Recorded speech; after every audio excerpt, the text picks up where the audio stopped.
BRS party పైన suspended MLC కవిత నెమ్మదిగా dose పెంచుతున్నట్టుగా కనబడుతోంది.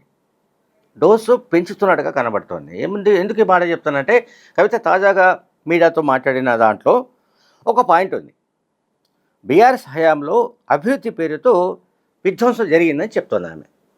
అభివృద్ధి పేరుతో విధ్వంసం జరిగింది. ఇది కాంగ్రెస్ నాయకులు మాట్లాడే మాట. ఇది కాంగ్రెస్ పార్టీ భాష. అంటే ఆమె కాంగ్రెస్ పార్టీ భాష మాట్లాడుతున్నదనో, లేకుంటే కాంగ్రెస్ పార్టీ నాయకులు రాసిస్తే మాట్లాడుతున్నదనో నేను అనడం లేదు. కానీ కాంగ్రెస్ పార్టీ అధికారంలోకి వచ్చిన నాటి నుంచి మరుసటి రోజు నుంచి బీఆర్ఎస్ పార్టీపై చేస్తూ వచ్చిన ఆరోపణ, ప్రధానమైన ఆరోపణ ఏంటంటే 10 ఏళ్ల కాలంలో బీఆర్ఎస్ తెలంగాణ మొత్తాన్ని విధ్వంసం చేసి పారేసింది.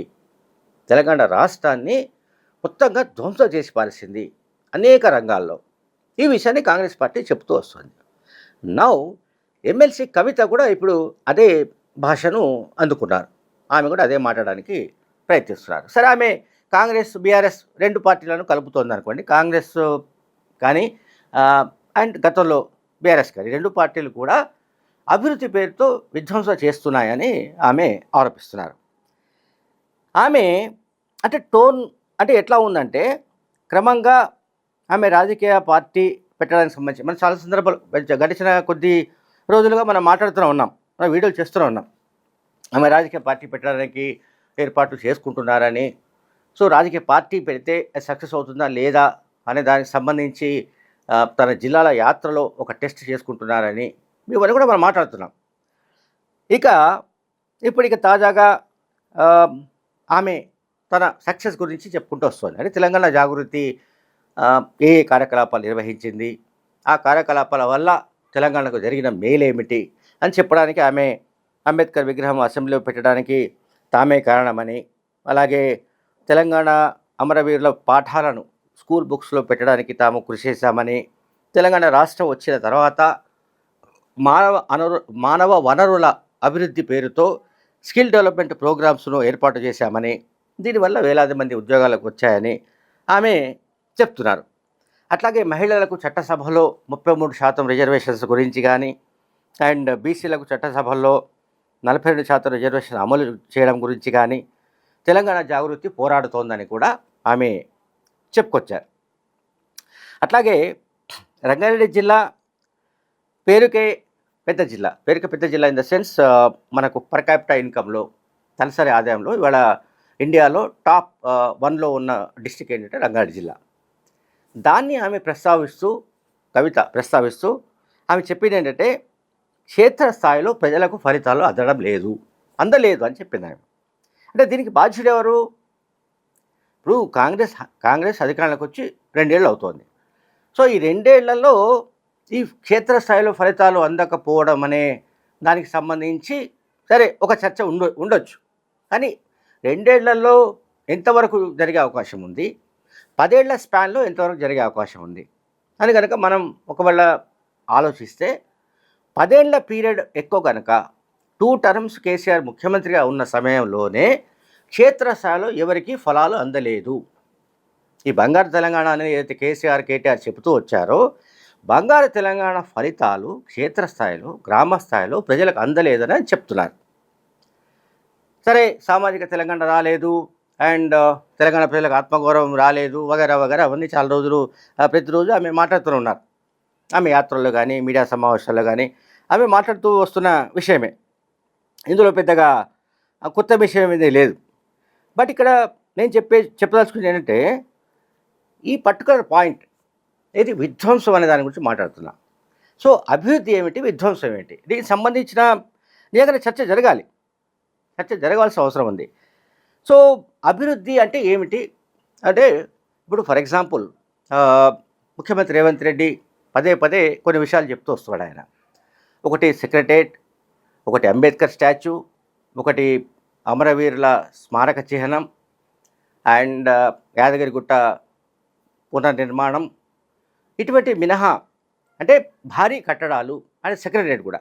సో భారీ కట్టడాలు, భారీ నిర్మాణాలు, ఈ భవంతులు, ఇవి మినహా ఈ రాష్ట్రంలో బీఆర్ఎస్ వల్ల ఒరిగిందేమీ లేదు, ప్రజలకు వచ్చిందేమీ లేదు, ప్రజలకు వాళ్ళు ఉరగబెట్టిందేమీ లేదు.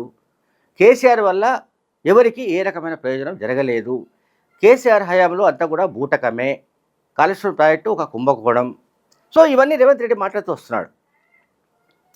సరే, వాళ్ళు అంటే తాము అధికారంలోకి వచ్చిన సమయానికి అంటే 2023 డిసెంబర్ నాటికి దాదాపు 7 లేదా 8 లక్షల కోట్ల అప్పులు చేసి పారేసి, ఆ అప్పుల గుదిబండను తమ నెత్తి మీద పారేసి కేసీఆర్ బయటికి వెళ్ళిపోయాడు అని కూడా రేవంత్ రెడ్డి అంటూ వస్తున్నాడు. అంటే కేసీఆర్ కానీ కేటీఆర్ కానీ చెబుతూ వస్తున్న అభివృద్ధికి కాంట్రాస్ట్గా ఇదంతా అభివృద్ధి పేరిట విధ్వంసం అన్నది ముఖ్యమంత్రి రేవంత్ రెడ్డి ఆర్గ్యుమెంట్, ముఖ్యమంత్రి రేవంత్ రెడ్డి ఎలిగేషన్. సరిగ్గా అదే పంథాలో ఇప్పుడు కవిత కూడా మాట్లాడుతున్నారు.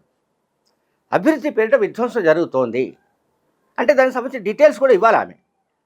అంటే ఏ రంగాల్లో ఏ రకంగా బీఆర్ఎస్ హయాంలో విధ్వంసం జరిగింది, లేదు కాంగ్రెస్ వచ్చిన తర్వాత ముఖ్యమంత్రిగా రేవంత్ రెడ్డి బాధ్యతలు చేపట్టిన తర్వాత ఈ 2 ఏళ్లలో ఏ రంగాల్లో తెలంగాణలో విధ్వంసం జరిగింది అభివృద్ధి పేరిట.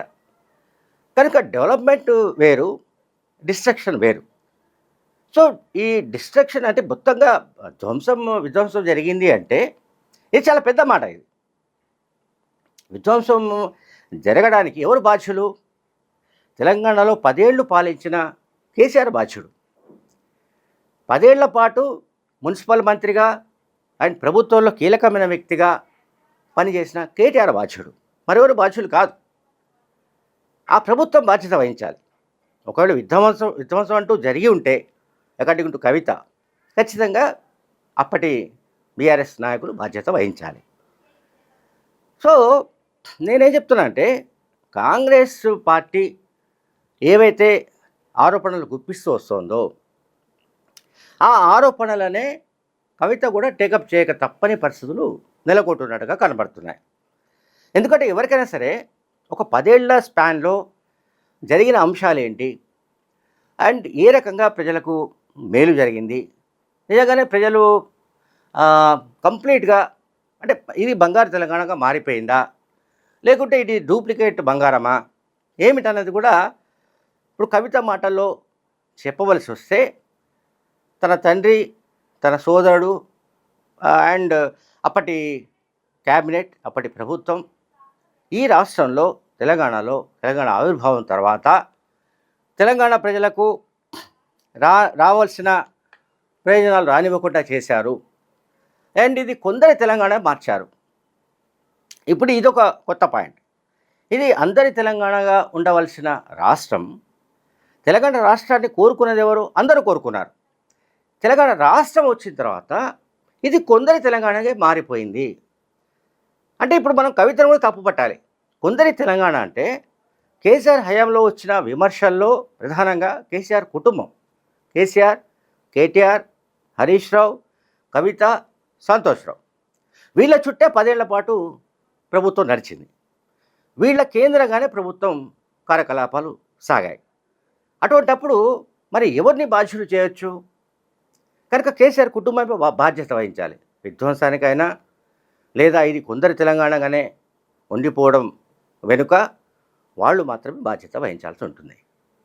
Thank you very much.